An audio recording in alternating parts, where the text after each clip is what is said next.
I stand in amazement looking back over my life and the opportunities that I've been given and the grace that the Lord has shown me, and come from a broken home who the Lord's slowly starting to put back together.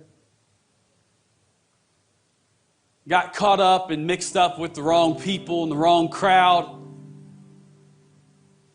Got hooked on drugs and 4.5 years, and then started selling drugs for 3.5 years. And there's a whole lot of other things that come with just those two statements within itself.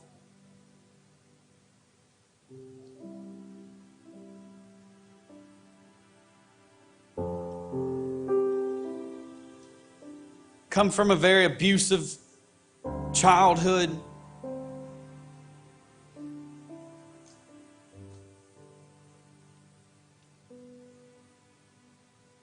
Sometimes I'll lay my head down at night and I think, and I'm not a super emotional person, but sometimes just 1 or 2 tears will just roll down in my cheek as I lay my head down on that pillow. I think about all the things I've done, people I've hurt, houses I've robbed, stores I've broken into, things I've stolen from people. People that I hurt that didn't deserve it.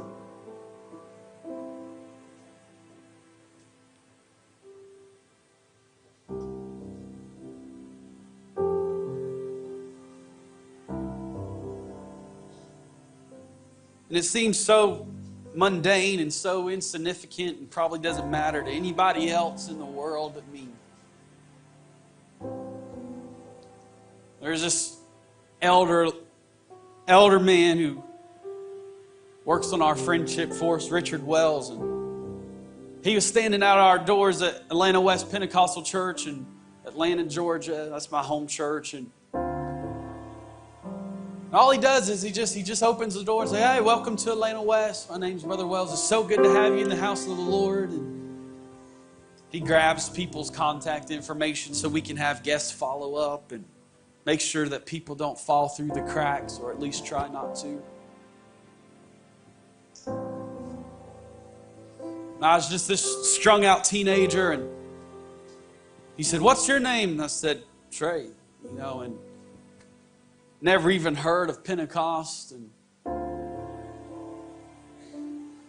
sat down in the back, and worship took off, and all these Pentecostals were dancing around and jumping and hooping and hollering and slinging ties around and waving hankies, and I'm thinking, I am in the wrong church. This is not the church that I'm supposed to be in. These people are crazy.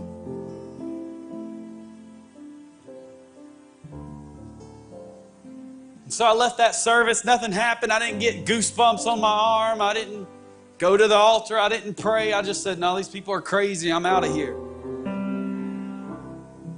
I left that service and never the intention of going back, and just went back home, back to business as usual.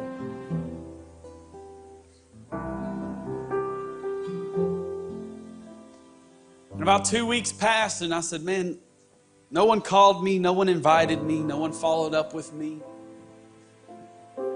I said, I'm going to try that crazy church out one more time. Maybe that was just an off service.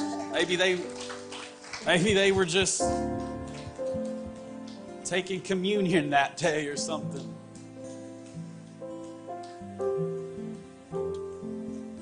I sat in that service and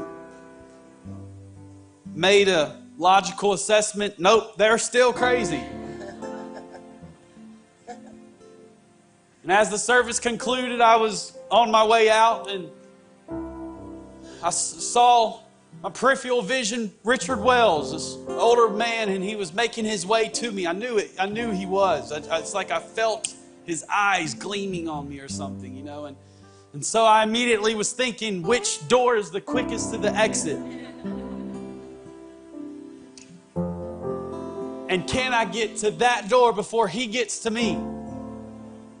Trying to duck him.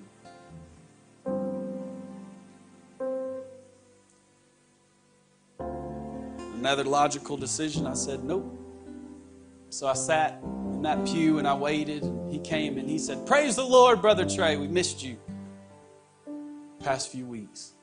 And it was at that very moment my life changed forever. Because this door greeter, this Friendship Force member, remembered my name. And I started coming to church ever since because of that. I haven't stopped since. And Brother Wells, he's still there holding doors open, and you can go in this Sunday and he'll say, praise the Lord. My name's Brother Wells. It's good to have you in the house, Lord. What's your name? And you can come back a year later and he'll say, praise the Lord. It's good to see you. Brother so-and-so, sister so-and-so. And it's a gifting he has. He was the Andrew in my life. He hasn't stand behind pulpits. He hasn't done crusades. He hasn't traveled the world. I don't even think he's left Georgia. But an Andrew in my life. It's the only reason why I stand here before you on this Easter Sunday. And I can tell you, church, without a doubt in my mind, Jesus truly does change everything.